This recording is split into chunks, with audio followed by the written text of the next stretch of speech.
Hola, muy buenas tardes. Bueno, es un gusto para mí estar en este evento, que es el tercer encuentro de cuerpos académicos. Mi nombre es Blanca América Güences Román, de la Universidad Autónoma de Guerrero. Vamos a moderar esta mesa 8, que lleva por nombre Desarrollo Profesional Docente en Entornos Digitales. Para eso voy a hacer mención de los ponentes. María de Jesús Navarro Esquivel se encuentra. Rosa Isela Alfaro Hernández con Lourdes Georgina Jiménez Vidiela. Sí, aquí estamos. Sí, yo también aquí Gracias. estoy. Luis Manuel González García, Viviana Berenice Añoveros Andrade, Sí, Laura aquí Carvajal estamos. Yazo, muchas gracias. Germán Iván Martínez Gómez, Francisco Lazo Díaz, Briseida Díaz Martínez. Presente, aquí está un servidor para Gracias. exponer. Rubén Madrigal Segura, todavía no llega. Bueno, vamos a irlos integrando conforme vayan llegando. María de Jesús no se encuentra, Sí, aquí pasaremos. estoy. Si estás, ay, Sí, qué sí, sí, bueno, sí. porque hace rato te nombré y no escuché. María de Jesús nos va a compartir la ponencia, formación docente en la era digital, integrando culturas digitales y tecnologías educativas en la normal. Ella es parte de la Escuela Normal de Sultepec. María de Jesús Navarro Esquivel tiene licenciatura en educación secundaria con especialidad en español, certificación en inglés, maestría en ciencias de la educación, doctorado en ciencias de la educación y está cursando la licenciatura en derecho. Tiene varios cursos certificados. em, Foros virtuales, diseños de aprendizaje, ha participado en congresos como el segundo encuentro de cuerpos académicos, este es el tercero, y sus instituciones donde ha laborado son en el nivel secundaria. Bueno, vamos a escuchar a la doctora María de Jesús. Adelante. Ok, sí me escuchó bien, ¿verdad? Te Ok, perfecto. escuchamos bien. ¿Tienes la presentación o Sí, sí la tengo. ¿Ya se adelante? alcanza? Ok, perfecto. Gracias. Pues bueno, nuestro tema es la formación docente en la era digital, integrando culturas digitales y tecnologías educativas en la normal. Los autores es su servidora y otros dos maestros, el maestro Miguel Ángel Paniagua Ocampo y el maestro Gerardo López Pedrosa. Somos de la institución de la Escuela Normal de Sultepec. Nuestro propósito del documento es preparar a los futuros profesores para que sean mediadores efectivos del conocimiento con textos cada vez más digitalizados. ¿Cómo surgió la idea de este proyecto, bueno, de este proyecto de investigación? En el sentido de con nuestros alumnos de titulación. ¿Por qué? Porque se hizo un diagnóstico y gracias a este diagnóstico pudimos darnos cuenta que en las prácticas, en las escuelas, solicitaban que los alumnos integraran tanto material didáctico como lo que viene siendo materiales digitalizados, que hicieran, ya no hicieran tanto uso del PowerPoint, de lo que viene siendo lo tradicional, ¿no? Como nuestros maestros que utilizamos el PowerPoint, vamos con nuestro proyector y proyectamos, sino que hicieran más uso de otras herramientas como son formularios, los que son presentaciones no en PowerPoint, sino en otros materiales, lo que viene siendo videos de interactivos con los alumnos, plataformas que sean interactivas. Y se hizo el diagnóstico, vimos la problemática, vimos el conocimiento de nuestros alumnos que tenían precisamente en estas herramientas, qué herramientas utilizaban, qué plataformas utilizaban y también de nuestros docentes maestros. ¿Por qué de nuestros docentes? Sencillo, nuestros compañeros, me incluyo, a lo mejor en este sentido no tenemos tanto acercamiento a lo que viene siendo la digitalización. si no estamos con los conocimientos básicos, el uso de la computadora. Hay compañeros que a estas alturas no saben utilizar lo que viene siendo una laptop, sino ellos están con lo que viene siendo las tradicionales máquinas de escritorio. Entonces, también con ellos hizo un diagnóstico. Y nuestra principal pregunta es cómo educar a los futuros maestros desde la perspectiva de la enseñanza digital para su intervención docente. Ok, en esto es de que tenemos que crear conciencia de que ya no estamos en lo que viene siendo, se escucha a lo mejor feo, en tiempos pasados, sino es necesario, sí, lo tradicional, pero también es necesario integrar lo actual. No es como que, ay, voy a estar a la moda, no es como que, lo que viene siendo lo tenemos que ver como una necesidad, porque las tecnologías avanzan, el conocimiento avanza, entonces tenemos que estar actualizados. Y también cómo incluimos en este caso la lectura en nuestra era digital. Nos damos cuenta nosotros como maestros que nos piden el hecho de desarrollar un texto y ¿qué es lo que hacemos? Nos vamos a lo que viene siendo nuestro, ¿cómo se llama? Inteligencia artificial, metemos qué es lo que quiero el texto, tal, le cambio algunas cositas y ahí está, ¿no? Pero, ¿dónde está nuestro razonamiento? ¿Dónde está ser crítico? ¿Dónde está discernir? ¿Dónde está esto? ¿Dónde está investigar? O sea, lo dejamos de hacer. Y así pasa con nuestros estudiantes. Nos damos cuenta que en las planeaciones hacen lo mismo, solamente copian, pegan y tal cual lo entregan. Entonces, nuestra importancia es eso, que el alumno aprenda a ser crítico, que el docente aprenda a ser crítico y tanto el alumno como el docente lleguen al propósito de estar actualizados, de ir paso a paso a las actualizaciones y entenderlo más que nada y hacer uso de.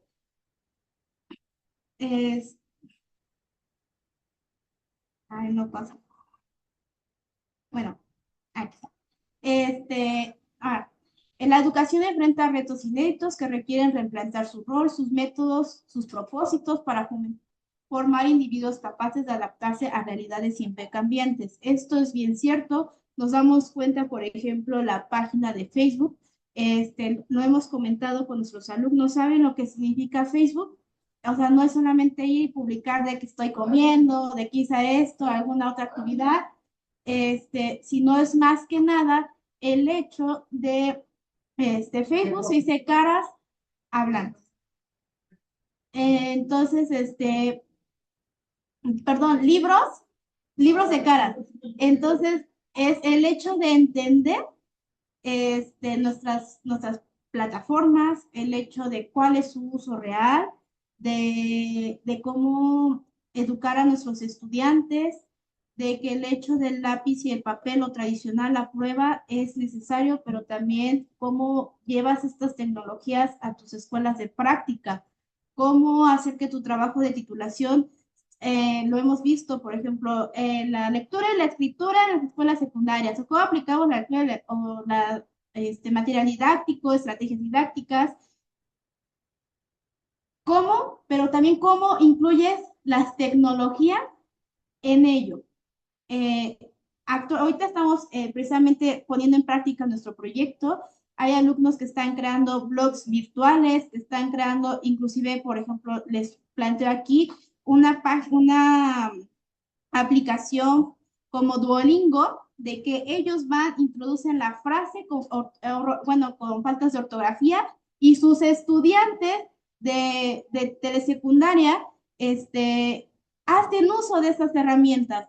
Entonces, ellos planean eso y aparte incluyen esa parte. Hemos tenido prueba y error, o es lógico, en todo lo tenemos, pero nos ha funcionado porque hasta cuando vamos a observar sus intervenciones de nuestros estudiantes, vemos que sus alumnos están interesados, ya no lo ven como me lo está imponiendo el maestro, lo está diciendo el libro de texto, sino ya lo ven tanto como una necesidad, un juego y aparte están aprendiendo.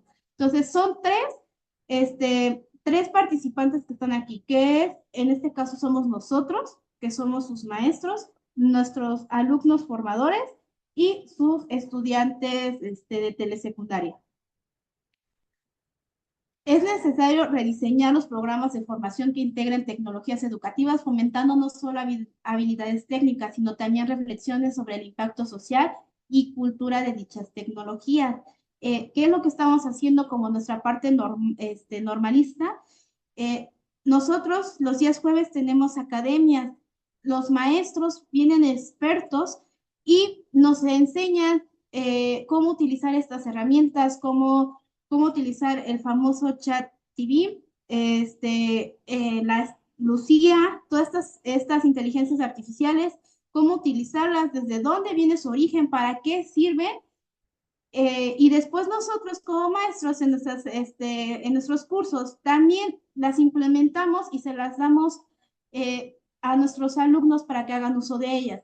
Nuestro principal reto es cómo detectar un trabajo de titulación que no sea inteligencia artificial, porque hemos visto trabajos que están impecables y como no tenemos esta cultura, este acercamiento como tal, pensamos que son propios de nuestros alumnos, aunque no sea así. Entonces, ese es ahorita nuestra limitante, nuestra barrera, porque lo estamos estudiando, estamos tratando de detectar eso, hasta inclusive en lo más sencillo que son nuestras planeaciones de nuestros estudiantes, que es lo más sencillo, nos cuesta muchísimo.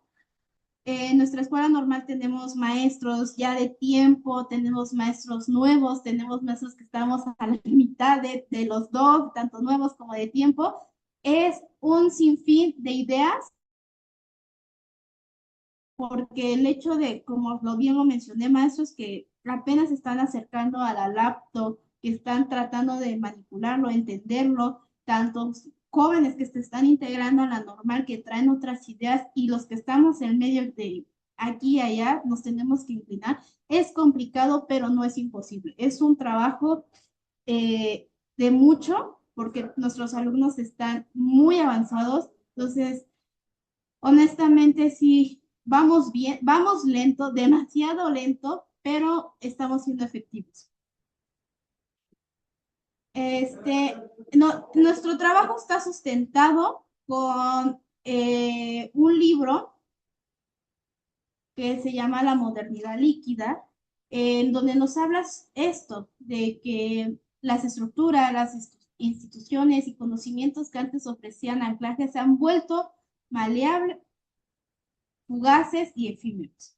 Esta liquidez se manifiesta en el ámbito educativo a través de la rápida evolución de las herramientas digitales, la proliferación de información y la necesidad constante de adaptación por parte de docentes y estudiantes. Como bien lo mencioné, estamos en constante cambio y nos tenemos que ir actualizando. Desafortunadamente, sí, bien sabemos que nuestros programas tomamos de todo un poco de otras áreas, de otros estados, de otros países, y apenas estamos empezando a aterrizar. Entonces, siempre hemos dicho, y en nuestro documento viene, antes de irte al salón de clases, tienes que entender lo que vas a ir a hacer. Tienes que entender tus herramientas, tus planes, tus programas, los tienes que entender para poder llegar al aula y saber qué es lo que vas a hacer, qué es lo que te está pidiendo. Y bueno, lo hemos visto, hay maestros que solamente entran, dan su clase y adiós, yo ya no sé nada. En los consejos técnicos lo hemos visto, hay maestros que participan, algunos ni siquiera llevan la guía contestada. Lo hemos visto en las escuelas normales cuando estamos en nuestras capacitaciones, llevamos, pero ni siquiera sabemos a lo que vamos. Entonces, nuestro documento lo sustentamos con eso.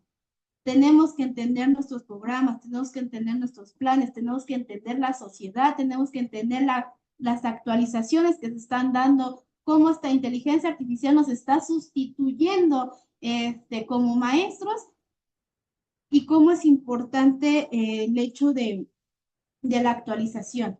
Nos damos cuenta, nuestros alumnos presentan trabajos impecables y los ponemos a redactar a lápiz y a papel, y ortografía horrible, redacción horrible, no saben lo que escriben, no saben cómo sustentarlo, pasan a exponer y terminan leyendo lo que acaban de poner en su lámina. Entonces, no estamos siendo críticos. Y es una preocupante porque son los futuros docentes. Yo les he dicho, a mí me daría pena saber que tú saliste de la normal que te estoy formando y vas a ser maestro de mis hijos. O sea, es algo preocupante porque yo los veo, hasta a mí me preocupa que mis hijos vengan y conmigo porque es de, ay, hay tecnología que yo ni entiendo. Entonces, esa parte tenemos que atacar.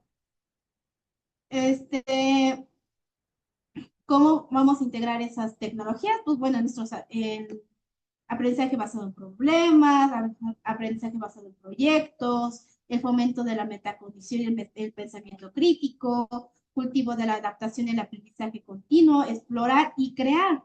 Es lo que les estoy comentando de esta aplicación que están creando mis niños, que es Duolingo, pero en versión con un técnico especializado en sistemas, en versión español. Te presento un texto, ¿cómo lo vas a escribir correctamente? Desarrollo de competencias emocionales para la conectividad líquida, promover una ciudadanía digital responsable, promoción de la colaboración y las comunidades de práctica, trabajo en equipo, intercambio de experiencias y construcción de redes profesionales.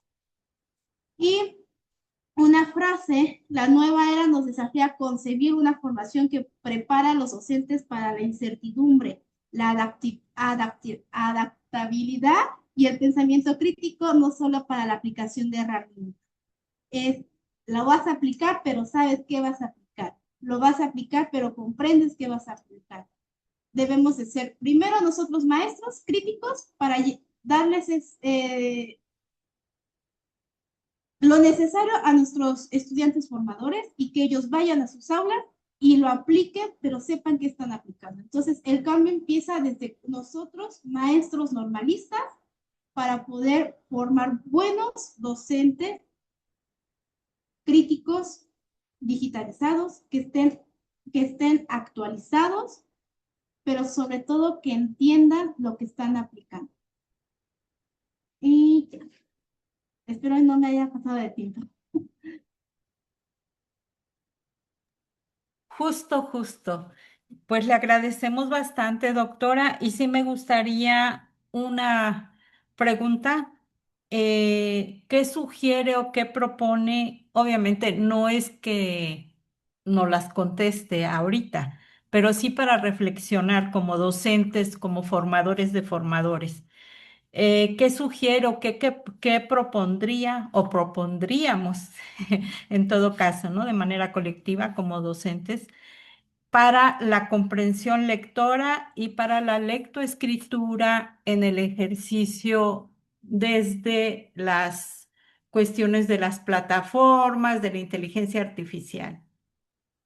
Si gusta Eh, contestarla y si no, pues damos paso a la otra exposición. no, sí la contesto.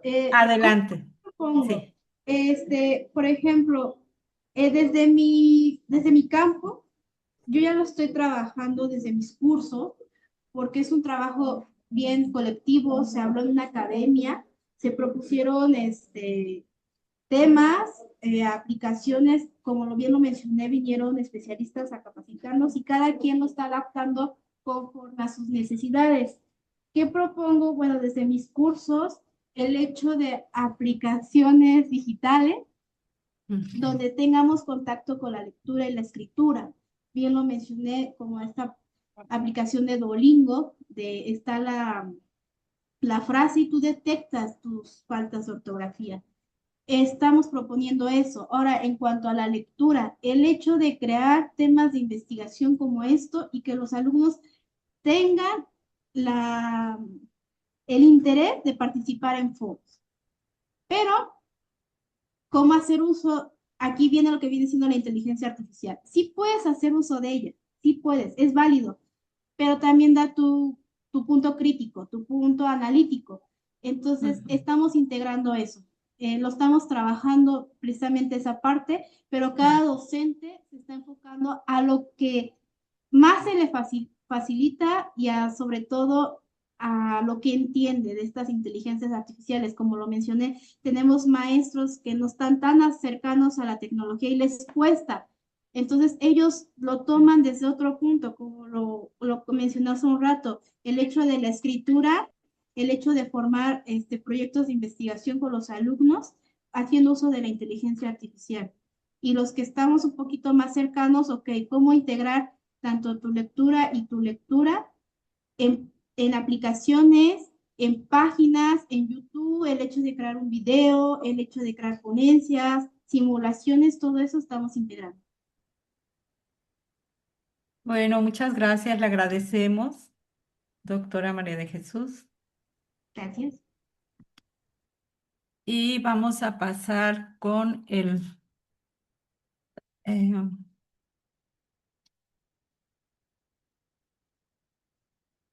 Rosa Isela Alfaro Hernández, Lourdes Georgina Jiménez Vidiela, del Instituto Superior de Ciencias de la Educación del Estado de México, con la ponencia La construcción colectiva de saberes en entornos digitales, una experiencia docente. Adelante. Ya se ve la presentación. Sí, se ve. Bueno, gracias. Eh, Nosotras formamos parte de un proyecto de investigación en el Instituto Superior de Ciencias de la Educación del Estado de México, llamado La lectura y la escritura en el Estado de México, escenarios para la lectura del mundo. Entonces, a partir de justamente una experiencia que tuvimos de un diplomado, estamos construyendo esta ponencia, ¿no? ¿Cuál es el objetivo? Bueno, pues el objetivo es dar cuenta de esta construcción de saberes y en torno a la literacidad crítica y la lectura del mundo. Esto se desarrolló, lo que les vamos a compartir es una experiencia que tuvimos como equipo. Este diplomado se dio en dos partes, una en Chalco y otra en Toluca. Fuimos 9 docentes, 5 en Toluca y 4 en Chalco, y en cada uno de estos grupos aproximadamente se contaba con 300 docentes. De hecho, la inscripción fue de más de 1000 docentes y al final terminamos con un promedio de 200 por ahí así, ¿no? En cada uno. Pero la participación en promedio fue de 300 docentes. Este curso se dio en coordinación entre el Instituto Superior de Ciencias de la Educación y la Coordinación Estatal del Servicio Profesional Docente. De mayo a noviembre de 2025 fueron 18 sesiones sabatinas de 9 de la mañana a 2 de la tarde, ¿no? Entonces, este proyecto, este diplomado, fue construido por el doctor Roberto Pulido Ochoa de la Universidad Pedagógica Nacional y él eh, es quien construye este diplomado de literacia crítica y pedagogía por proyectos desde la nueva escuela mexicana, constituido por 6 módulos. El primero, donde los docentes identifican sus procesos iniciales de desarrollo de la literacidad y su impacto a lo largo de su vida. El segundo módulo, donde se exploran una variedad textual, como por ejemplo la lectura de imágenes y revisión de algunas lecturas específicas. En el módulo 3, la nueva escuela mexicana y los proyectos en educación básica para promover el aprendizaje activo, así como la evaluación de los mismos.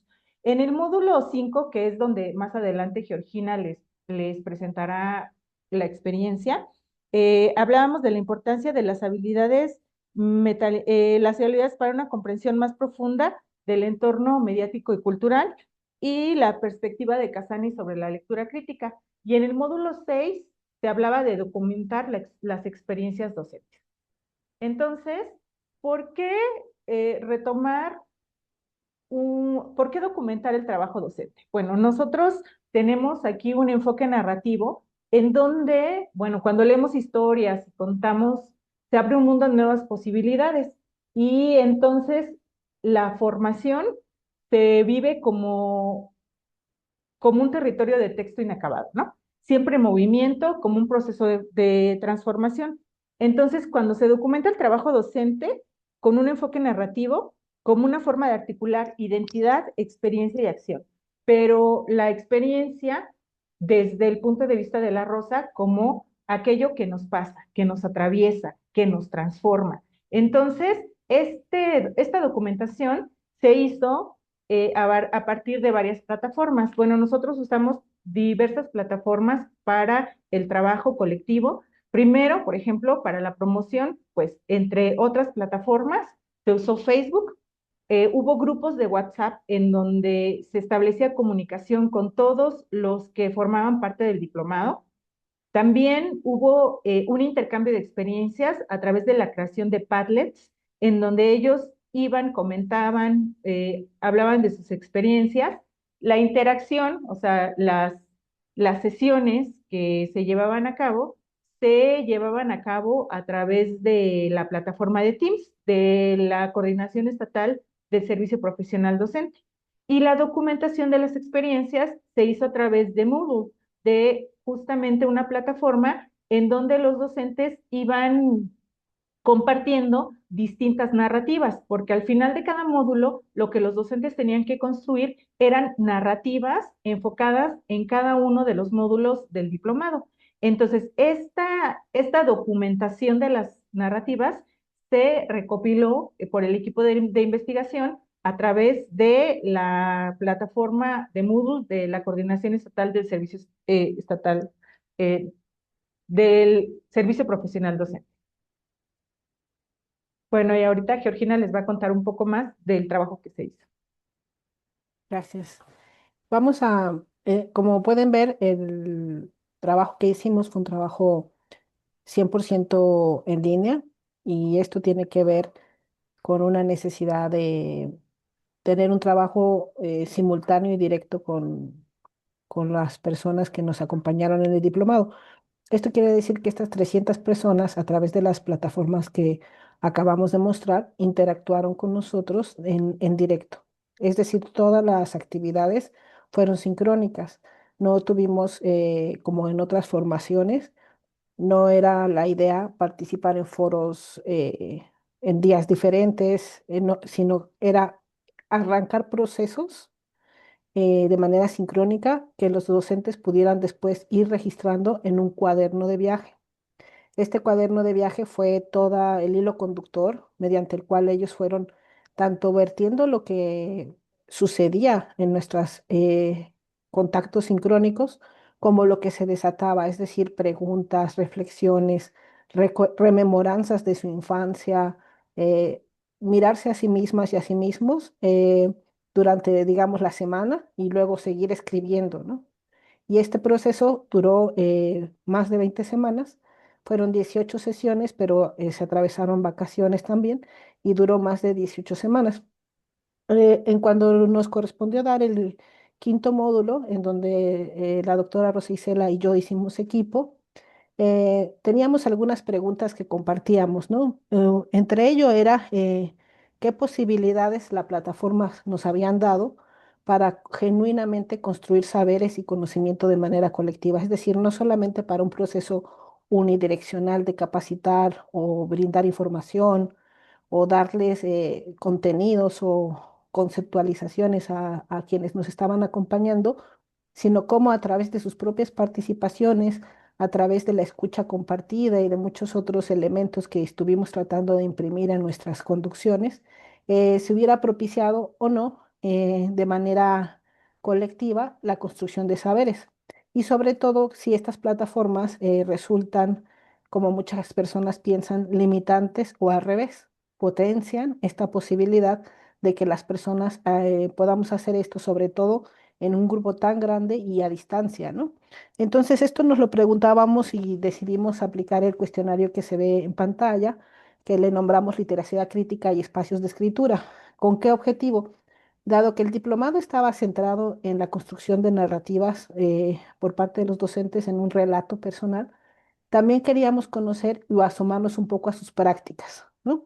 Es decir, sabíamos, por ejemplo, que en el cuaderno de viaje iba a quedar registrado su cotidianidad, su día a día, su propio vínculo con la lectura y la escritura, pero también queríamos saber qué estaban haciendo conforme avanzaban por la formación que estábamos impartiendo, pero también por iniciativa propia, es decir, hasta dónde ellas y ellos ya eran personas que habían construido una propia idea de cómo promover la lectura y la escritura, cómo tenían sus propias percepciones sobre la enseñanza de la lectura y la escritura. Entonces, ese cuestionario, entre muchas otras preguntas, tenía una en donde les pedíamos que compartieran el nombre y describieran un proyecto que hubieran realizado durante 2025 para propiciar en los estudiantes un análisis del contexto social, histórico y cultural, proyectos que desde luego involucraban la realización de productos escritos por parte de sus estudiantes, ejercicios de escritura muy diversos, que ahorita vamos a escuchar un poquito de eso,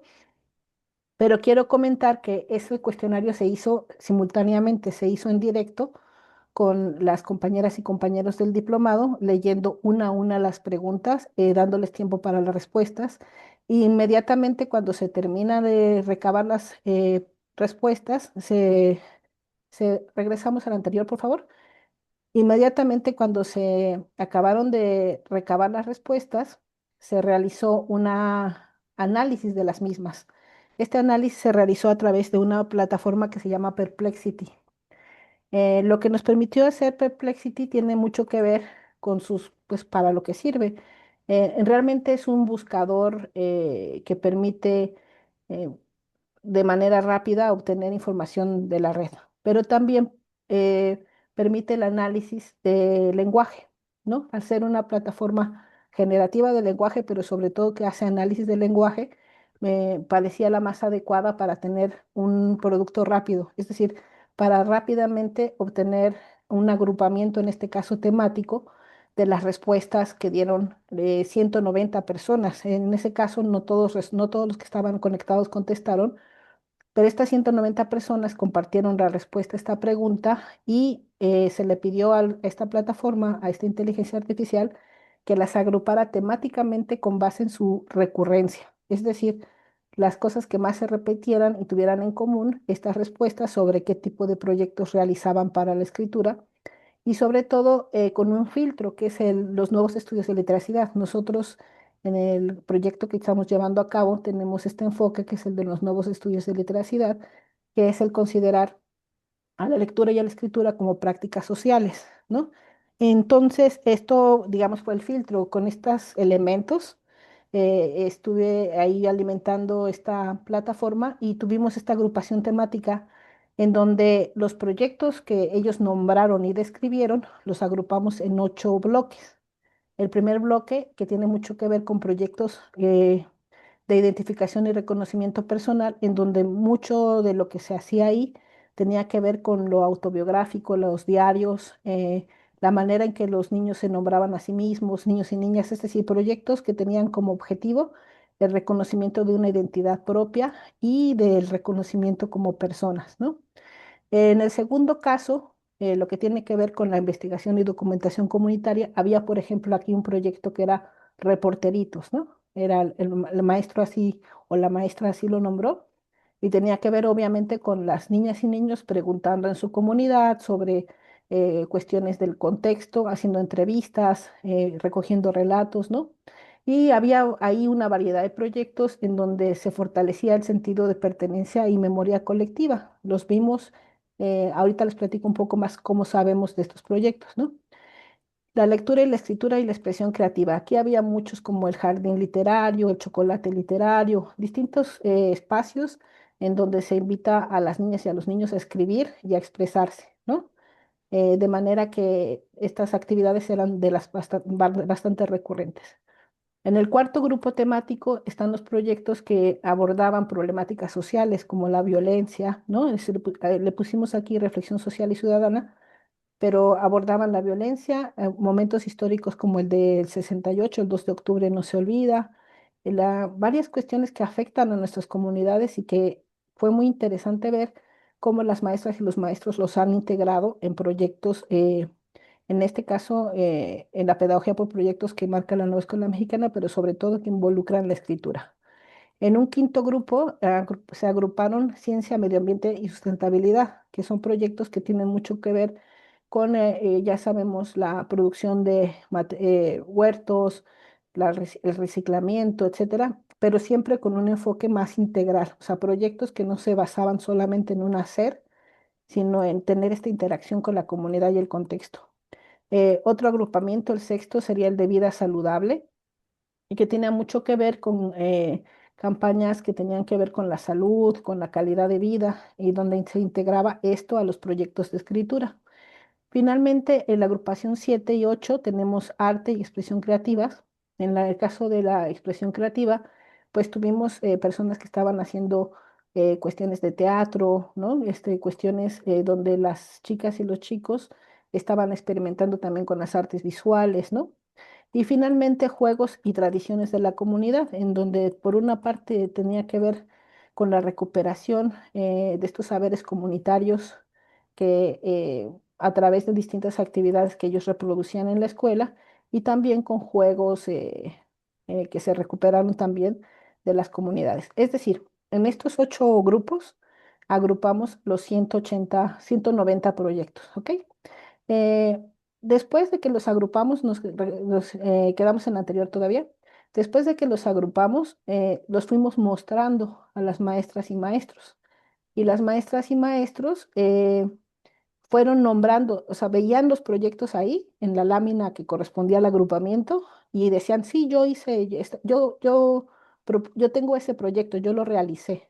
Y lo platicaron a sus compañeras y compañeros. Esto fue muy importante porque también este ejercicio permitió que todas y todos conocieran la gran diversidad de actividades en torno a la escritura que estaban creando sus compañeras y compañeros. Y al mismo tiempo, pues se vieran reconocidos en su esfuerzo, ¿no? La siguiente, por favor. Esa fue, digamos, el primer aspecto de la actividad. En la siguiente, que también utilizamos otra herramienta que fue el Padlet, les hicimos 3 preguntas. ¿Cuáles son las herramientas posibles para la construcción colectiva de conocimiento? ¿Qué nos hace falta para hacerlo parte de la vida cotidiana? ¿Y cómo lograrla en los procesos formativos? Nosotros para hacer estas 3 preguntas pues obviamente habíamos estado conversando con ellas y con ellos acerca de conceptos que están ahora en su cotidiano, como es el de comunidades de aprendizaje. Estábamos analizando las conceptualizaciones del propio Casani en torno a lectura y la escritura y su relación con los contextos comunitarios. En fin, esto tiene que ver con, digamos, los propios contenidos del diplomado, ¿no? Y a través de estas 3 preguntas, ellos fueron al Padlet y pues ahí no tenemos, en este momento no puedo decir cuántos, pero fueron poniendo sus respuestas a estas 3 preguntas, que también fueron de la misma manera procesadas con Perplexity y creamos este infográfico que ven a la derecha y este infográfico lo compartimos de inmediato con ellas y con ellos. Estamos hablando de que estas actividades, al mismo tiempo de recoger sus respuestas, eran regresárselas en el mismo día, ¿no? Ese era el objetivo. Son, por supuesto, al ser una inteligencia artificial, no son respuestas que hubiéramos logrado analizar a detalle, pero sí a través de esta herramienta de análisis del lenguaje que tenía pues nuestras propias instrucciones, ¿no? Esto creo que puede ser muy útil y acotadamente válido para la investigación cualitativa, en tanto que nos permite organizar la información de manera rápida y tener un primer análisis que nos sirve como base para reflexiones futuras. La que sigue, por favor. Bueno, sobre los retos, vamos a compartir este tiempo las dos. Yo creo que el mayor reto fue que el equipo pudiera conocer estas herramientas. Ah, Somos 9 personas de muy distintos perfiles y no todas y todos teníamos esta, digamos, inclinación a usar estas herramientas. Sin embargo, la doctora Rosa Isela y yo tenemos desde nuestra formación como investigadoras en el posgrado ahí mismo en el ISEM, tomamos estas temáticas en nuestras tesis de maestría y de doctorado. Por lo tanto, tenemos como un bagaje en torno a las prácticas digitales, ¿no?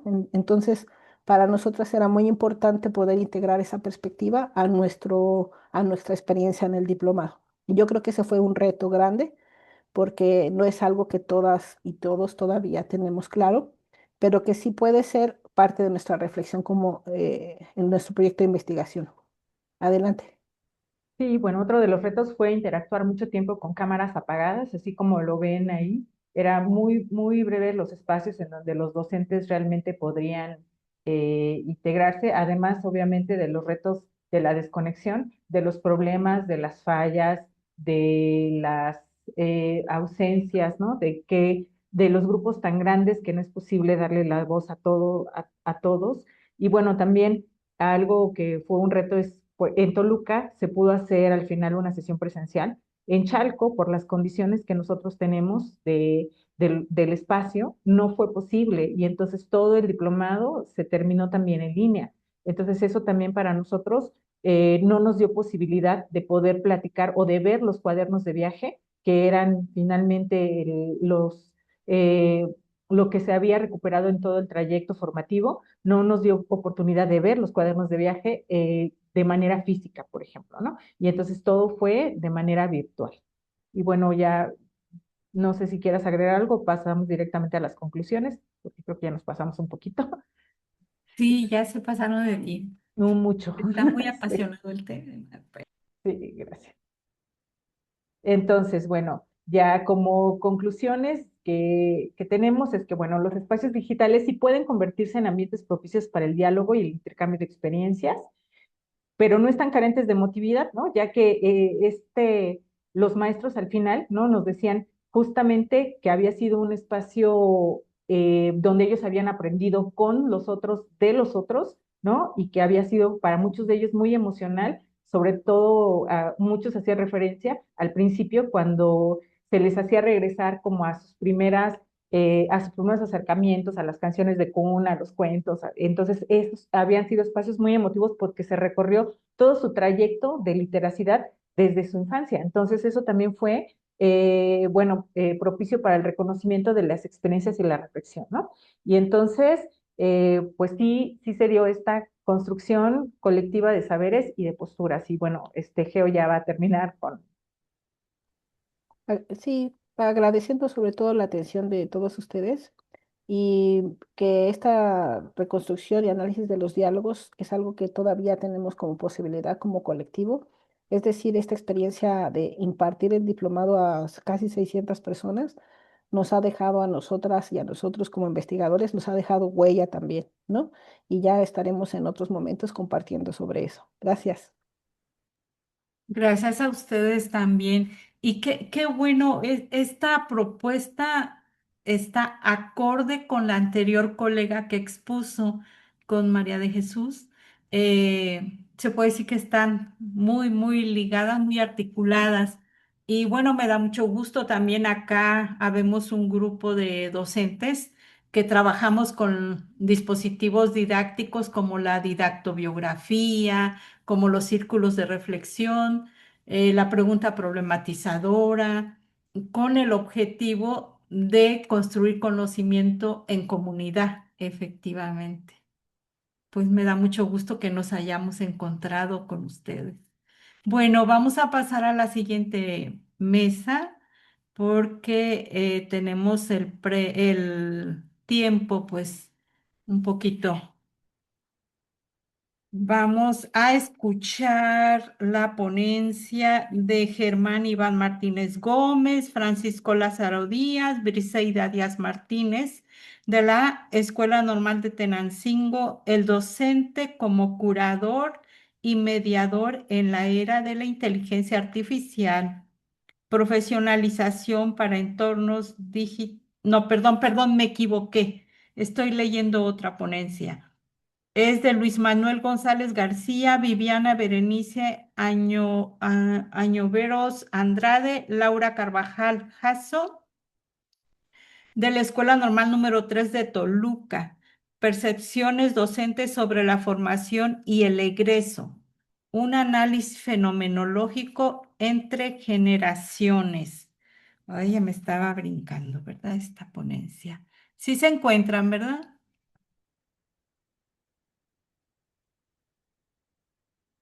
Luis Manuel González García es doctor en Ciencias de la Educación, docente de tiempo completo en la Escuela Normal número 3 de Toluca y jefe del Departamento de Investigación e Innovación Educativa de esta casa de estudios.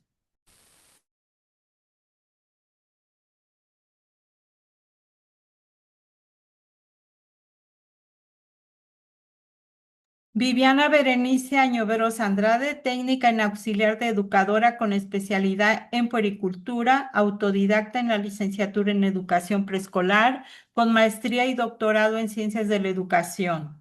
Actualmente forma parte del Departamento de Investigación e Innovación Educativa y es docente de los cursos Fundamentos Pedagógicos y Creación Literaria en quinto y sexto semestre de la licenciatura en Educación Preescolar de la Escuela Normal número 3 de Toluca. Cuenta con 25 años de servicio, de los cuales 15 los ha desempeñado como docente frente a grupo en los 3 niveles de educación básica y 9 como asesora particular. Coordinadora de Asuntos Religiosos y asesora política en la Secretaría, Subsecretaría y Dirección General de Educación Pública del Estado de México. Es embajadora de Cultura de Paz por la Asociación Internacional Embajadores de la Paz desde 2016 y publicación colaboradora en el primer capítulo del libro Igualdad y Derechos Humanos de la Secretaría de Educación Pública del Estado de México. Por último, Laura Carvajal Jasso, doctorante en Pedagogía en la Escuela Normal Superior del Estado de México 22-24, maestra en Educación Preescolar por la Escuela Normal número 3 de Toluca 2019 y licenciada en Educación Preescolar por la misma institución 2014. Actualmente integra el Departamento de Investigación e Innovación Educativa. Además, es responsable del área de seguimiento a egresados y docentes del curso Aprendizaje en el Servicio en séptimo y octavo semestre. Pues vamos a escuchar a tan importante tema con los colegas. Adelante, por favor. Hola, hola, ¿ahí nos escuchan? Y si los escuchamos. Gracias. Miren, a lo mejor no podemos mover muy bien la presentación porque estamos aquí en la escuela y el internet nos falla mucho, pero con que nos escuchen yo creo que está muy bien. Entonces agradecemos a los organizadores el que pues tengamos la oportunidad de compartir un avance de investigación sobre este tema, que es Percepciones Docentes sobre la formación y el egreso, un análisis fenomenológico entre generaciones. Vamos a comenzar pues por nuestras categorías estelares. Fíjense que esto de percepciones lo vemos desde todo aquello que se observa, que se ve. Ajá, y decía algún fenomenólogo últimamente, ¿no? Que estamos también con los de la UNAM, que es como una bomba, ¿no? O que por lo menos así se veía desde ideas relativas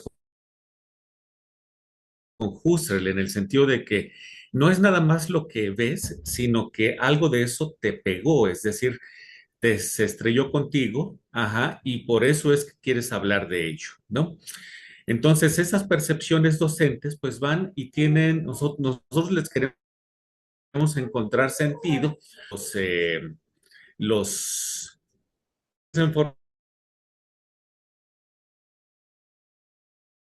información que ya salieron de acá de la normal, de estar frente a grupo, ajá, escuela. Eh, Esto de la formación lo estamos viendo también desde la interexperiencialidad de Honoré, en el sentido de que sí se aprende y sí se instruye uno en los ámbitos escolares, definitivamente, porque tenemos toda una normatividad bien establecida, pero también con lo que está fuera del aula. Entonces, cuando combinamos también estas experiencias de vida, pues claro que hay una formación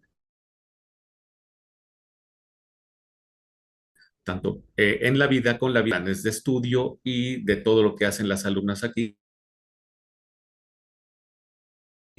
teórica y en la teoría y en la práctica, ¿no? Ahora, en cuanto a lo fenomenológico, en este sentido,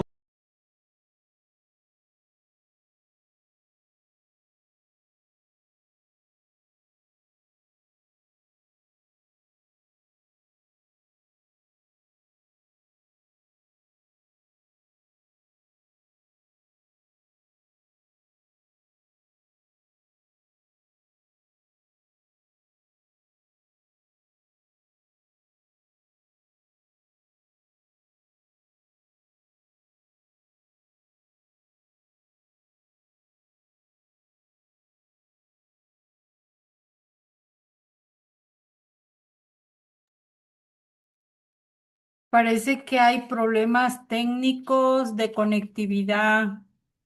Este, ¿Cómo le hacemos? Sí, ese es el problema, ese es el gran problema que tenemos cuando trabajamos. Sí, sí, ese es el gran problema que tenemos las instituciones de educación media y superior, en el sentido de que no hay una buena conectividad en las escuelas.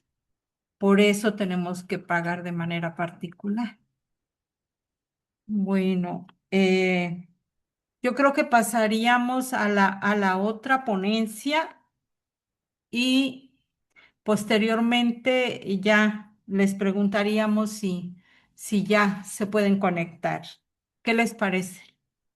Porque si no, vamos a estar retrasando y tenemos que terminar a la 1:30 por las diferentes actividades que va a haber en este tercer encuentro. Bueno, pasaríamos con Germán Iván Martínez Gómez, Francisco Lazo Díaz, Briseida Díaz Martínez, de la Escuela Normal de Tenancingo, con el docente como curador y mediador en la era de la inteligencia artificial, profesionalización para entornos digitales. ¿Tendrán su presentación? Sí, muchas gracias. Adelante. Bien, seguramente ya pueden ver la presentación. Me indican si no es así.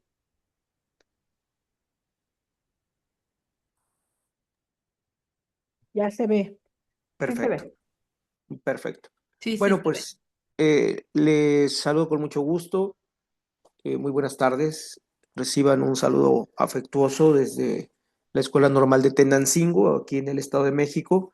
Esta ponencia la preparamos el doctor Francisco Lazo Díaz, director de la Escuela Normal de Tenancingo, la maestra Briseida Díaz Martínez, que es responsable de prácticas profesionales de séptimo y octavo semestres, y un servidor, Germán Iván Martínez, subdirector académico también de la Escuela Normal de Tenancingo, quienes formamos parte de un cuerpo académico y que tenemos, entre otros temas de interés, justo el de la inteligencia artificial. Nuestra ponencia se titula El docente como curador y mediador en la era de la inteligencia artificial. Y hemos puesto un subtítulo, Profesionalización para entornos digitales.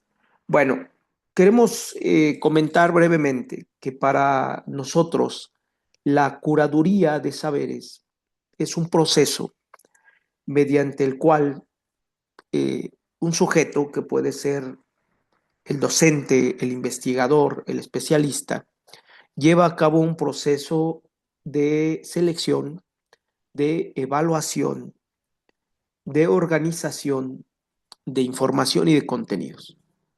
Esta información y estos contenidos provienen de distintas fuentes, bases de datos, plataformas, publicaciones científicas, etcétera.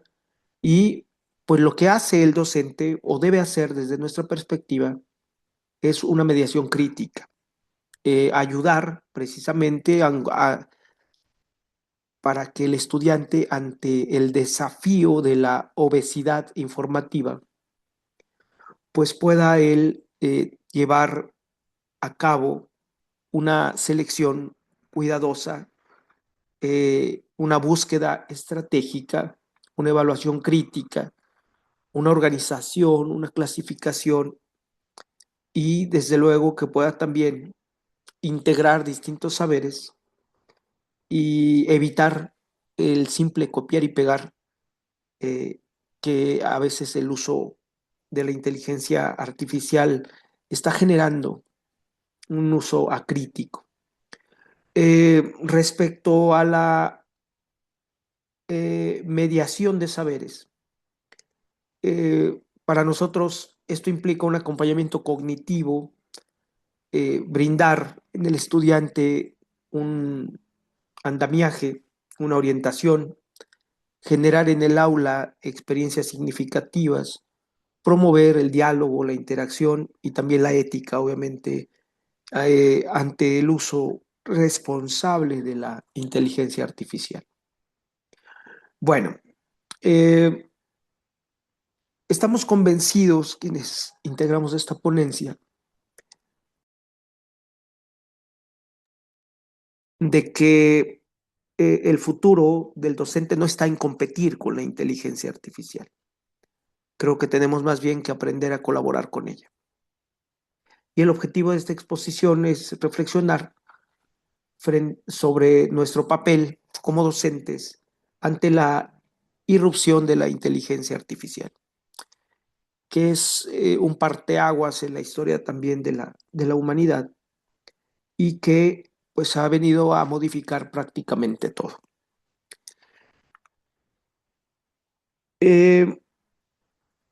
¿Cuál es o qué pretendemos al plantear estas ideas?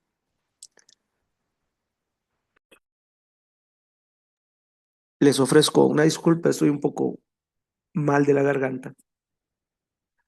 Tenemos una pregunta aquí detonadora. ¿Cómo puede el docente dejar de ser un transmisor de información para convertirse en un curador y mediador de saberes en la era digital?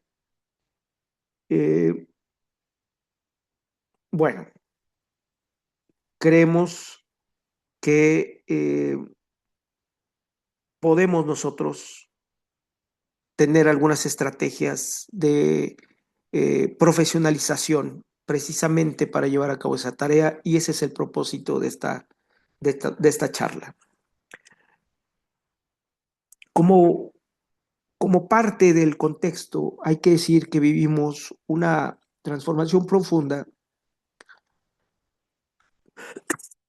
en todos los órdenes y particularmente en el ámbito educativo. La inteligencia artificial es una realidad ya ha redefinido prácticamente todo, la enseñanza, el aprendizaje, la evaluación, la generación de conocimientos. Pero esta incorporación de la inteligencia artificial al trabajo en el aula no siempre está acompañada de una reflexión pedagógica y lo que es peor, tampoco de una reflexión ética. Muchos docentes se preguntan cómo enseñar en un mundo en donde los algoritmos están generando hoy textos, imágenes o ideas en segundos. Y no hay que perder de vista que, según un informe de la UNESCO, el 70% de los docentes, o sea, 7 de cada 10, considera que la inteligencia artificial va a transformar su práctica en los próximos años. Pero solo 3 de cada 10, o sea, el 30% de ellos, se sienten preparados para integrarla de manera significativa. ¿Qué significa esto? Bueno, a nuestros ojos este dato refleja un problema estructural. Necesitamos que la formación docente, que sea enfocado en aprender herramientas, más en aprender herramientas que en comprender su sentido educativo y social, hoy asuma un nuevo rol. Y creemos que estamos ante la necesidad de repensar nuestra labor como maestras y maestros. Hay una tensión entonces central, hay una brecha entre nuestra capacitación técnica en el uso de la inteligencia artificial y nuestra profesionalización pedagógica. O sea, nos hemos enfocado más en el cómo usar ciertas herramientas y nos hemos olvidado del por qué y para qué. Si no debemos perder de vista las finalidades educativas, los propósitos, las metas, los objetivos. También tenemos la convicción de que la inteligencia artificial no sustituye al profesor, pero sí le exige al docente desarrollar nuevas competencias o saberes profesionales. Hay entonces, a nuestros ojos, un vacío formativo. Falta integrar la ética digital y lo que proponemos aquí, la curaduría de contenidos y la mediación pedagógica, ¿sí?, en la formación integral. Un ejemplo, muchos cursos sobre inteligencia artificial en educación se enfocan solo en el uso de herramientas, pero no en su sentido educativo. Entonces, aquí hay que recuperar el sentido formativo, educativo que puede tener también el uso de la inteligencia artificial. En este contexto,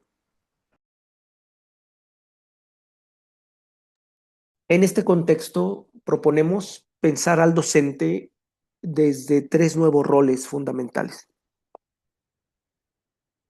Como curador de contenidos, para que pueda seleccionar, organizar y contextualizar la información relevante, ¿sí? Como mediador pedagógico, capaz de traducir la información en experiencias de aprendizaje que promuevan el pensamiento crítico y la creatividad. Y como diseñador de experiencias, ¿sí?, capaz de integrar la inteligencia artificial y las tecnologías en general con los propósitos pedagógicos y no solo como sustitutos de su labor, sino como una aliada en el aprendizaje. Estas funciones no son teóricas, emergen de experiencias concretas de docentes que han resignificado su práctica en entornos digitales. Les compartimos brevemente que en la Normal de Tenancingo implementamos ya un club de inteligencia artificial. Así como tenemos en las escuelas normales el club de banda, de marcha, de coro, de danza, el club de lectura, bueno, pues para nosotros fue importante crear un club de inteligencia artificial. No podemos darle la espalda a esta realidad, tenemos que asumirla, tenemos que afrontarla y tenemos que transitar de un rol que habíamos asumido a pues estas 3 dimensiones que estamos planteando. A partir del análisis de prácticas educativas innovadoras, identificamos estrategias valiosas para el desarrollo profesional docente en entornos mediados por inteligencia artificial. Nuestros compañeros en la institución han hecho uso de plataformas como Blogger, Quiz, WordPress, para la creación de portafolios digitales, que es además una modalidad de titulación vigente en los planes de estudio de educación normal. Ahí los docentes en formación y también los docentes formadores documentan su práctica, comparten experiencias y fortalecen su identidad profesional. Pero también hemos podido conformar comunidades de aprendizaje en línea. Esto facilita la colaboración, la investigación, la construcción colectiva de conocimientos. Un aspecto más es la incorporación de recursos audiovisuales emergentes, como videoreseñas, ¿sí? Arrancamos hace una semana un curso taller sobre booktubers como una nueva forma de promover pues, la lectura.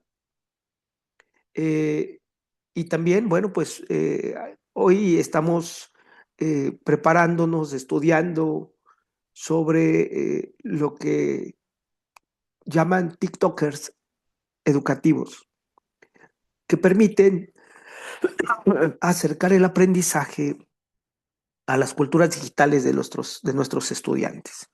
Finalmente, pues la alfabetización digital crítica, que implica comprender cómo los algoritmos determinan lo que vemos, lo que leemos, lo que pensamos, promoviendo también una actitud reflexiva frente a la tecnología. El análisis de estas experiencias muestra que aquellos que se asumen como curadores y mediadores logran avances más notables, ¿sí? Desarrollan autonomía profesional frente al uso de la tecnología, también fomentan mayor participación de los estudiantes, ya no son solo consumidores de conocimiento, sino son co-creadores coproductores de conocimiento, y también se generan entornos más reflexivos, más colaborativos de aprendizaje. Tenemos, desde luego, algunos retos, y dentro de esos retos, pues es la falta de tiempo institucional para la innovación, la escasa formación ética sobre la inteligencia artificial y también una brecha tecnológica entre las generaciones. También una brecha tecnológica que se acentúa en los contextos y que se vincula pues a problemas de conectividad, de acceso a la tecnología, etcétera.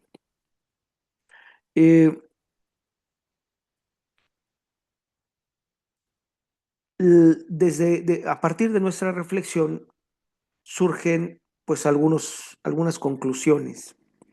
La inteligencia artificial no reemplaza al docente, lo reconfigura, lo resignifica.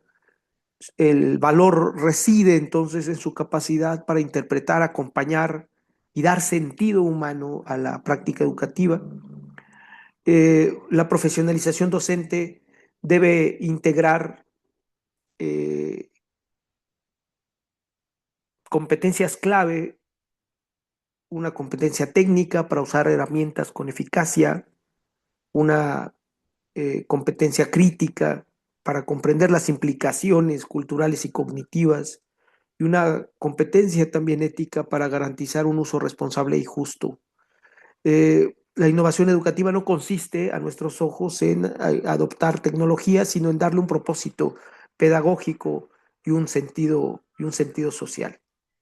¿Qué recomendamos nosotros? Incorporar la curaduría digital en la formación inicial y en la formación continua de los docentes, crear laboratorios pedagógicos de inteligencia artificial en las escuelas normales para la experimentación didáctica y promover redes también de colaboración entre instituciones para compartir proyectos exitosos, materiales de innovación educativa.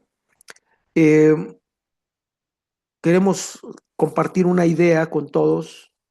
Educar en tiempos de inteligencia artificial no significa delegar el pensamiento, sino potenciarlo, darle un nuevo impulso, un nuevo aliento. Y la inteligencia artificial puede procesar información, esto es cierto, pero no puede interpretar el mundo.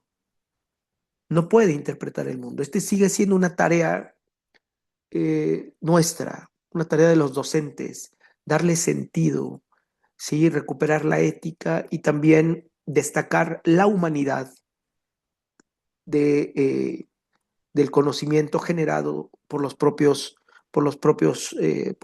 personas. Agradecemos profundamente su atención, esperamos haber cubierto esto en los tiempos previstos. Muchas gracias.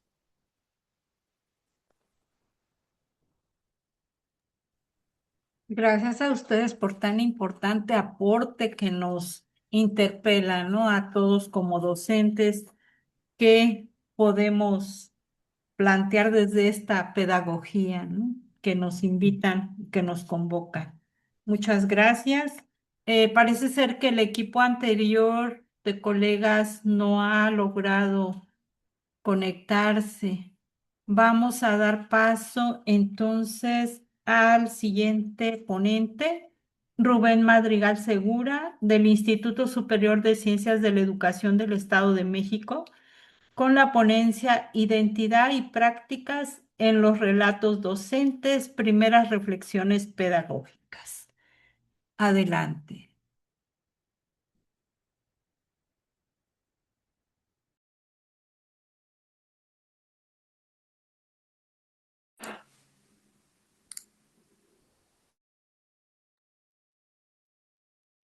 Sí, adelante. No se escucha. Ya sabes que aquí es lento. Sí, sí, ya se escucha. Adelante. Buenos días, ¿se escucha? Sí, ya se escucha. Adelante, adelante. Bueno, esta ponencia como título, es Identidad y prácticas en los relatos docentes, primeras reflexiones pedagógicas. Esto también es derivado del diplomado que se hizo de literacidad crítica, donde se inscribieron 500 maestros y quedaron pues en el seguimiento del diplomado al finalizar 200 maestros que ellos nos aportaron varias pues relatos de todas las vivencias que han tenido como experiencias en su práctica áulica que nos han servido para hacer esta pues presentación. La siguiente, por favor. Es que tenemos problemas para compartirlo, pero nos están apoyando. La ponencia y su origen la tenemos, como ya lo había dicho, es un proceso en el cual lleva como título La lectura y la escritura en el Estado de México y es donde estamos un grupo de participantes que se llama Escenarios para la Lectura del Mundo. Esta ponencia pues es derivado de toda esta investigación que se tiene en el Instituto Superior de Ciencias de la Educación y tiene como objetivo reflexionar sobre un escenario que estamos concluyendo de este diplomado en línea que se hizo, que se llama Literacidad Crítica en la Nueva Escuela Mexicana, como ya me ha mencionado el título. Toda esta investigación, la siguiente diapositiva, por favor. Esta investigación, la idea la tenemos en que la lectura y la escritura sean vistos como un texto y es lo que se va a analizar e interpretar y donde no es la vida del profesor o la práctica educativa, sino que es el texto lo que nos interesa, por ejemplo, los relatos, los saberes, estos saberes pues tienen que ver con todo lo que el profesor vive, por ejemplo, pues sus experiencias, sus saberes disciplinares, sus diagnósticos y que no todo se da en el aula, ¿no? Y la investigación es de corte cualitativo, es un enfoque biográfico narrativo con un enfoque biográfico narrativo, perdón, y este enfoque es con la intencionalidad de escuchar de los profesores de educación primaria, como ya lo había dicho, todos los relatos de lo que ellos hicieron de pequeños y ahora como profesores en torno a la lectura y la escritura que ellos nos han estado compartiendo en el diplomado y nos damos cuenta que no todo se da en la aula, como lo decía. ¿Cómo se construyen estos referentes empíricos de la investigación? Como lo había hecho, los saberes, que ya lo había mencionado, los lugares, pues los lugares pueden ser, por ejemplo, se dieron en lo que es la cuestión del WhatsApp, en la plataforma Microsoft Teams, el Moodle, que teníamos cómo compartían todas sus experiencias y lo que estaba sucediendo en sus contextos escolares y también en lo familiar. Los sujetos los tenemos que son 3 hombres y 9 mujeres, son los que sirvieron como informantes para darnos nada más una parte de todos los maestros que estaban, bueno, más bien que teníamos como referente en ese momento, fueron los seleccionados. La siguiente, por favor. En estos relatos que nos apuntan a lo pedagógico, tenemos que, por ejemplo, este docente, su iniciación fue en un ambiente, su iniciación fue en el ambiente alfabetizador, fue familiar, y su historia lectora nos comenta que inició con Gasparín, con Tom y Jerry, el pájaro loco y algunas otras pues experiencias en estas lecturas. Su formación la promueve la lectura con técnicas de fluidez y busca transmitir las emociones lectoras y rompe con la idea de que los alumnos deben de leer libros, porque no todo nada más lo da a través de la lectura. Esto lo concibe en cuestión de la libertad, como lo muestra Freire, concibe la lectura como un acto de autonomía que nace del entorno familiar, como ya lo habíamos visto, que también así inició, y la necesidad de aprender a escribir su nombre en el kinder. Y todo esto reconocen, por ejemplo, sus cosas, su nombre desde pequeña, y tiene otro tipo de relación que pues es la familia, lo estamos viendo, y siempre pues hemos creído que todo esto se da en la escuela, pero hay otras formas, otros espacios que nos permiten ese crecimiento. Ella, ¿cómo lo innova? Pues aplica estrategias creativas de lectura y adapta recursos disponibles. Y para ella ser maestra es una labor profundamente humana, donde se educa con el corazón. Es donde ella plasma en esa narrativa. La siguiente, por favor. Aquí otro informante nos comenta que sus inicios en la lectura, pues aprendió a leer con su madre y el hogar fue su principal entorno lector. Su formación fomenta que la escritura libre y la lectura recreativa con materiales diversos, y pues ella defiende la lectura libre y significativa fuera del control escolar, lo que estamos diciendo, que no nada más se da en el trayecto áulico. Ella, ¿cómo lo implementa en su práctica educativa? Pues el uso diario de personajes y estrategias participativas con sus estudiantes. Estos relatos pues nos han servido mucho para contextualizar e ir teniendo más aprendizajes y más bien narrativas que nos están sirviendo para esta investigación. La siguiente diapositiva las va a comentar el doctor Rubén Madrigal, que aquí él termina con otros relatos y la terminación de la ponencia. Muchas gracias. Yo creo que lo que se ha estado comentando durante esta mañana sobre la lectura y en diferentes medios tiene que ver con la identidad. Porque si desde pequeños nuestra identidad no va hacia la lectura, hacia la escritura, entonces en algún momento puede ser que más adelante esa identidad pueda detonarse, pero no necesariamente. Y yo creo que el diplomado nos permite, como dijeron algunos profesores, pensar que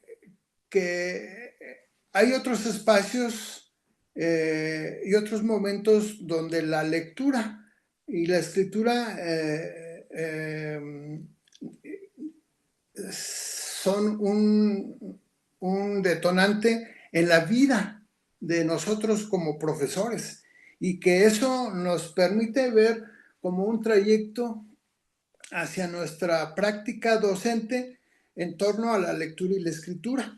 Yo creo que esas vertientes no debemos de quitarlas del análisis, porque nosotros hemos insistido mucho de que no solamente la lectura y la escritura se genera en la escuela. Yo creo que hay otros espacios de interés para el análisis de la literacidad.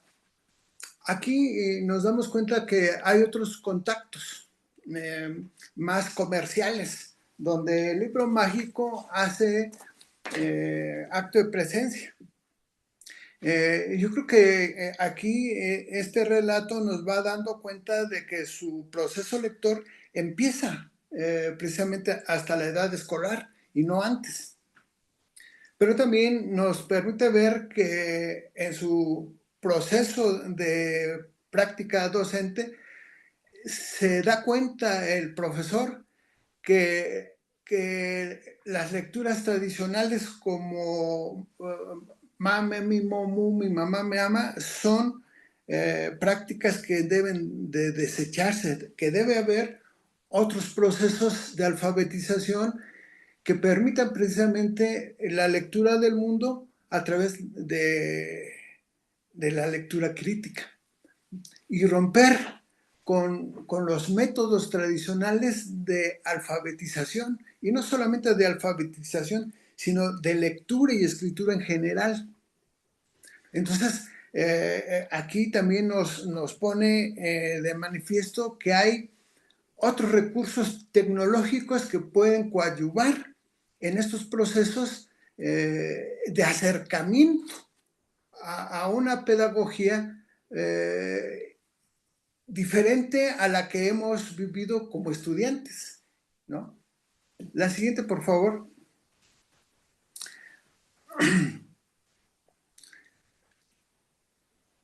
Hay alumnos, hay profesores como este que también nos dice que la lectura no hacía clic desde pequeño con él, que la lectura no le llamaba la atención, que lo que le llamaban la atención eran las matemáticas, pero que llegó un momento dado en su vida escolar en que dijo, son necesarias la lectura, no todos son números. Y en ese momento se da cuenta de que la lectura lo transportaba a otros espacios y otros tiempos que no le daban las matemáticas, ¿no? Entonces es cuando se da cuenta de que hay otras actividades que le permiten acercar a la lectura de una manera diferente, no de la manera tradicional de, a ver, niños, saquen su libro de lectura y vamos a leer la página tal, sino que hay otros procesos que le permiten vivenciar otros procesos de acercamiento a la lectura, ¿no? Incluso relataba que construían pequeños guiones de teatro y eso lo ha motivado mucho a pensar que hay otros tipos de prácticas que le permiten en libertad al alumno no solamente leer, sino escribir. Y entonces fomentarle el deseo por aprender estos dos procesos, tanto lectura y escritura, y ¿por qué no? También la oralidad, ¿no? Entonces, creo que ahí nos da pie a pensar de que hay procesos individuales que apuntan a hacer prácticas pedagógicas diferentes, aunque no son nuevas, ¿no? Pero que hay otros que siguen todavía haciendo prácticas como que tradicionales, muy sedimentadas en la formación de los profesores. La que sigue, por favor. Entonces, creo que esta investigación o lo que llevamos de esta investigación nos reafirma que el acto de lectura es un acto de emancipación y que requerimos precisamente recuperar el pensamiento de la literacidad crítica y qué bueno que hace rato Gina apuntaba de que ellas fueron formados en ese aspecto. Yo creo que este equipo se ha conformado por el interés, por el deseo, precisamente de caminar no solamente por la lectura y la escritura, sino por el pensamiento crítico que nos ayude a entender cómo mejorar los procesos en el aula. Y en lo personal a mí me interesa más los procesos didácticos. Entonces, la identidad lectora para nosotros no es un punto de llegada, sino que es todo un proceso que no termina ni en la primaria, ni en la secundaria, ni en el doctorado. Es un proceso que continúa toda nuestra vida, ¿no? Porque a veces pensamos que hay que ser profesores, lectores y críticos, pero lo hacemos de 9 a 5, que es nuestro horario de trabajo, y después nos desconectamos, ¿no? Y yo creo que desde mi punto de vista, un lector que tiene esa identidad va más allá de su horario de trabajo, ¿no?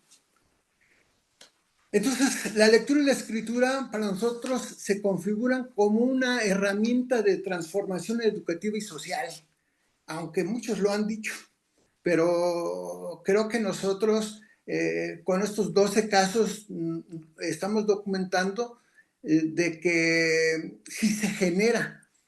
Claro que habrá otros casos donde el asunto esté más atorado, pero los casos que nosotros estamos documentando son casos que permiten ver lo que estamos viendo, ¿no? La que sigue, por favor. Entonces, nosotros tenemos limitaciones, ¿no? La primera es que nosotros recuperamos 2 módulos de los 6. Es decir, cuando nosotros decidimos hacer esta ponencia, nosotros nos dábamos cuenta que no teníamos los entregables de los demás módulos. Entonces dijimos, a ver, tenemos material claro de 2 módulos, entonces vamos a recuperar lo de 2 módulos, ¿no? Y eso fue lo que hicimos, nos dimos a la tarea de revisar, revisamos como 60 trabajos, y de esos 60 solamente recuperamos esos 2, porque los otros creíamos nosotros que no cubrían como que las expectativas de esta ponencia, ¿no? Y yo creo que nos falta trabajar con mayor profundidad los otros 4 módulos. Es decir, por eso nosotros estamos diciendo que son como notas iniciales, porque nos falta ampliar la mirada para ver si la tendencia sigue ese camino o hay otros quiebres que permiten ver otras cosas, ¿no? Entonces, pero ya estamos visualizando una idea de una pedagogía de libertad en el aprendizaje, en el proceso de literacidad crítica. Es decir, porque no están obligando a los alumnos a leer y escribir como un requisito escolar, sino como un deseo, sino como una posibilidad de que yo elija qué leer y qué escribir, ¿no? La que sigue, por favor. Entonces, lo primero que estamos viendo es que el proceso lector se genera en casa. Algunos dicen, no, pues ahí se generan con lecturas vernáculas, con las revistas populares, con lo que tienen en su medio social, vaya, ¿no? Entonces, yo creo que ahí estamos pensando que se va conformando la identidad en torno a la lectura y escritura, y que ese proceso cultural va a ser detonante en una práctica docente hacia una pedagogía, que apunta hacia una pedagogía en la libertad. Esa libertad de no encajonar a los alumnos, de leer forzosamente un libro, sino que se le dé la posibilidad de elegir lo que quiera leer por el gusto de aprender. La siguiente, por favor.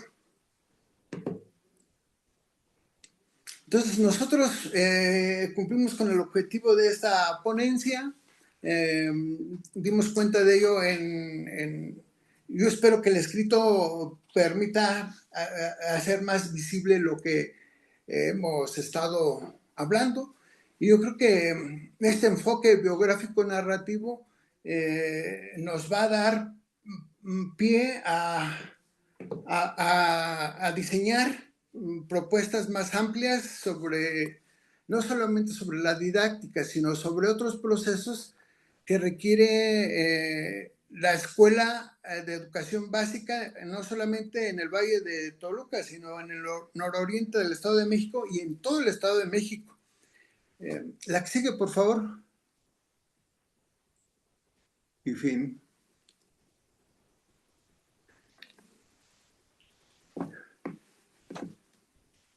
Ya no se movió Rosa Isela. Ya está.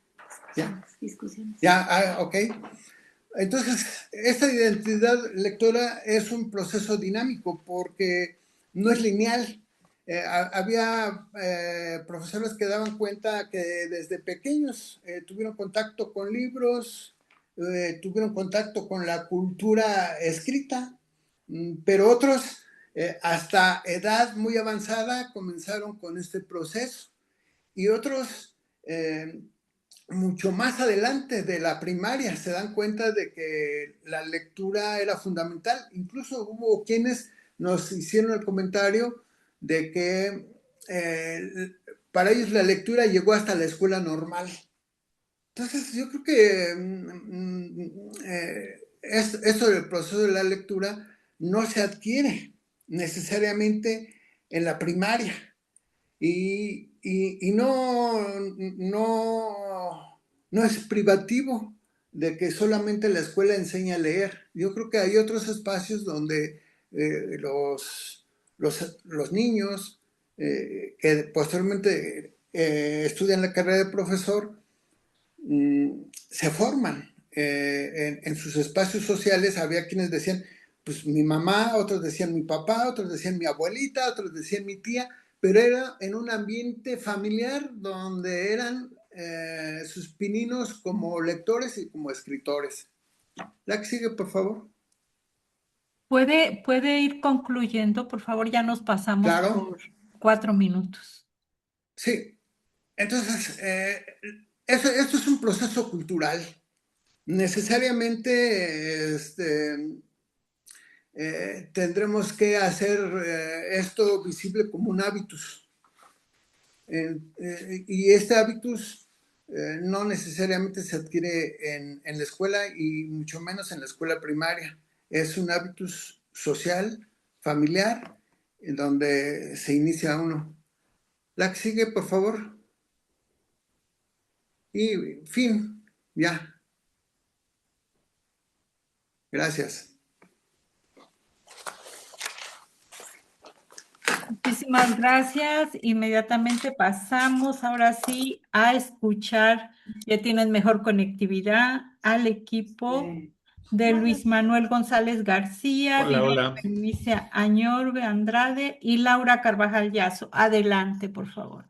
Sí, no quisiera yo repetir lo que ya, o si no se escuchó nada, también díganos para poder, pues iniciar. Como ustedes crean conveniente, adelante. Muy bien, muchas gracias. Voy a intentar compartir.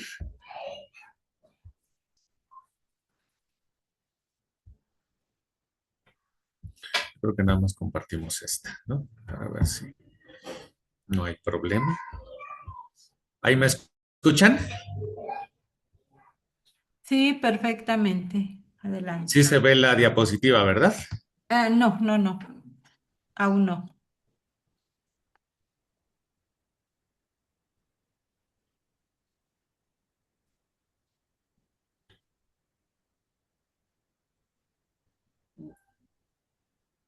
Nada más dice Luis González a inicio. Ah, ya estuvo, ya, ahí está bien.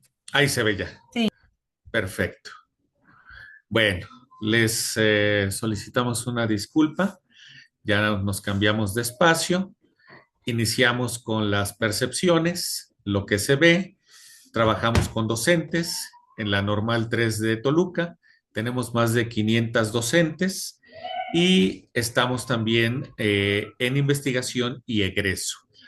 La formación la trabajamos desde la experiencialidad de Honoré, y esto es por los aprendizajes tanto dentro del salón de clase como fuera, para generar un individuo que tenga experiencias en ambos lados. El análisis fenomenológico lo vimos desde varias pautas, iniciando con lo que nos propone el doctor Ignacio Quepons de la Universidad de Veracruz en cuanto a guías para poder elaborar y fortalecer nuestras descripciones e interpretaciones emanadas del levantamiento de datos de los docentes egresados, que son quienes pues van a ser parte de nuestra investigación. Comentar que esta investigación está todavía en curso. Tenemos nosotros ya una primer encuesta levantada. Esto, me gustaría pasar a la siguiente diapositiva, a ver si puedo aquí.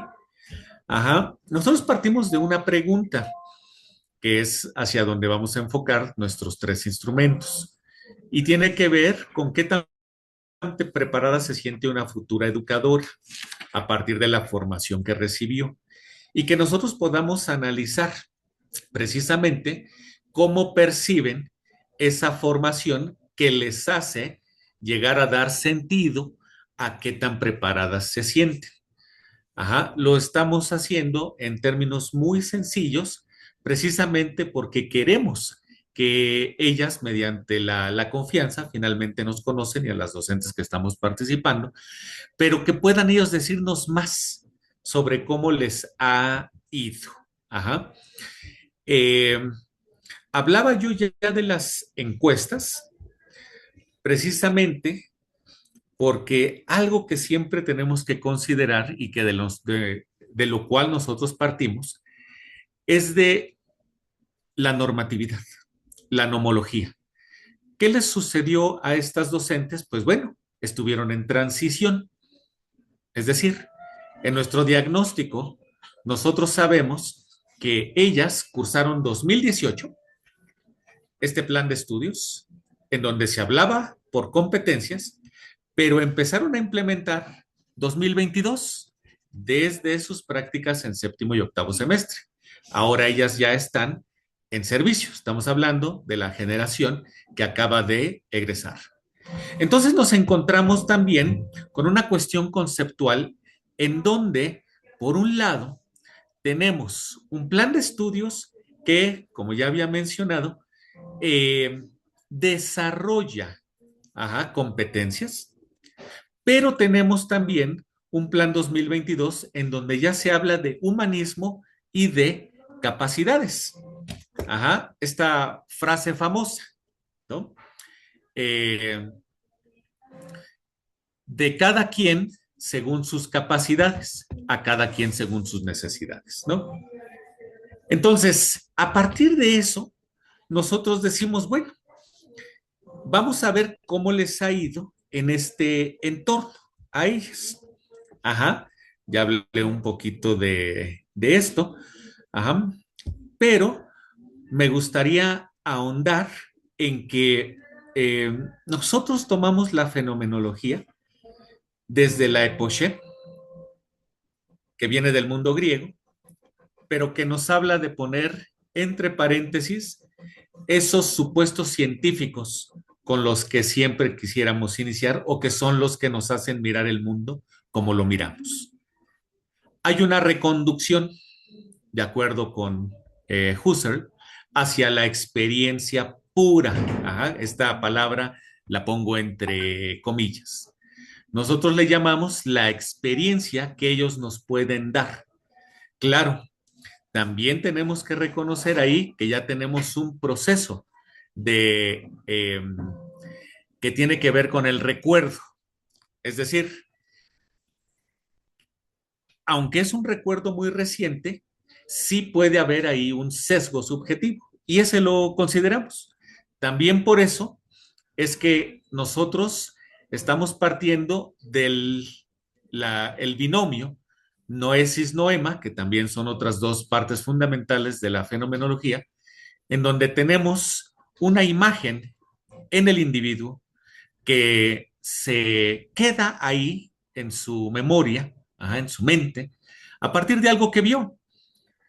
Por eso nosotros queremos ir a entrevistarlas, que eso lo vamos a hacer en unos 15 días, que vienen a un encuentro, varias generaciones de las egresadas, entonces ya vamos a seleccionar ahí a quienes vamos a entrevistar para poder dar más cuenta de cómo ellas pueden hablarnos de incidentes críticos y cómo ellas pueden hablarnos descriptivamente de aquello que les sucedió y que consideraron muy importante. Esto tiene que ver con el fenómeno, con aquello que también Husserl habla como lo que apareció, que viene de phenomenon. Eso que pum, como una bomba, pues nos estalló en el rostro, porque nosotros le dimos también esa intencionalidad. Bien, en cuanto al significado, desde Schutz, nada más comentar que vamos a hacer una reconstrucción conceptual a partir de esa experiencia primera, ¿no? Que ellas nos puedan otorgar. Ya hablé de las dos fases que nos quedan. Tenemos una primera que tiene que ver con la encuesta que ya se realizó. De esa encuesta tenemos nosotros resultados parciales y me gustaría comentar que ese instrumento se aplicó a 144 egresadas de la generación 2024 de la licenciatura que nosotros impartimos, que es la de preescolar, y el objetivo fue recabar información de sus percepciones en una escala del 1 al 5, el 1 nada competente, el 5 totalmente competente. En términos generales, estos datos nos reflejan, en primera instancia, una percepción positiva sobre la formación que recibieron estas estudiantes. La mayoría de ellas se situaron en niveles altos de autovaloración profesional y se consideraron muy competentes en algunas de ellas. Por ejemplo, en competencia para planificar, implementar y evaluar, ellas se autovaloran de manera alta, así como en promover el desarrollo integral de sus estudiantes. En atención a la diversidad, hay una valoración favorable a secas, digámoslo así. Y en promoción del trabajo colaborativo, ellas se valoran muy positivamente. En cuanto a reflexión sobre la práctica profesional, ellas mencionan que sí, o se autovaloran como que sí lo hacen, pero que sienten que tienen ausencias. Todavía no nos dicen cuáles. Y en las áreas de oportunidad y fortalecimiento formativo, ellas nos hablan de que les gustaría que se dieran cursos para que ellas pudieran, ya estando en su profesión, tener como una formación continua. Pero en la normal en la que estudiaron la licenciatura, se reitera profundizar en formación en pensamiento crítico y mencionan que en cuanto a ética, derechos humanos, no hay mucho problema o muchas ausencias. En cuanto a una primera interpretación fenomenológica, me gustaría ir concluyendo. Lo que hemos nosotros empezado a describir, interpretar, analizar incluso, es que la formación docente es un proceso en permanente construcción y la integración de los resultados hasta el momento que hay una parte cuantitativa y nosotros la estamos volviendo cualitativa. El nivel de dominio es medio alto y la retroalimentación docente, la práctica reflexiva y la formación e inclusión constituyen áreas prioritarias de mejora. Las competencias no se limitan a saberes técnicos, sino que manifiestan una vivencia encarnada, reflexiva y situada. Y el conocimiento se reconfigura en la interacción sensible con el aula. En nuestras conclusiones preliminares tenemos que la formación inicial brindó bases conceptuales y éticas, pero requiere fortalecerse en ámbitos como el manejo de grupo y la atención a la diversidad, y el seguimiento a egresados debe consolidarse como parte de la mejora continua y que en futuras investigaciones podríamos profundizar sobre diseños mixtos.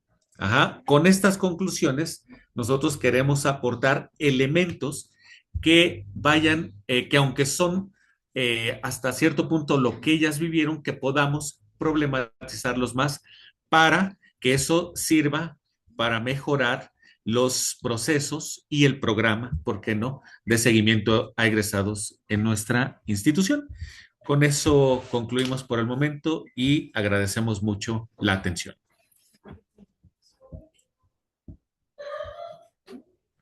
Muchas gracias. Es muy importante esta investigación que están realizando, sobre todo porque como que dentro de todo el aspecto educativo, o sea, solamente hacemos seguimiento de egresados, pero no profundizamos desde, a ver, creo que van a hacer una pregunta, desde las corrientes también filosóficas, como es el caso de Merleau-Ponty, ¿no? Y su colega posterior de Cuerpo Presente, su texto de Francisco Varela. O sea, todas estas corrientes, ¿no? De la fenomenología desde Husserl. O sea, como que no le damos el interés. Eh, Me parece muy importante. Nos acaban de mandar una notificación.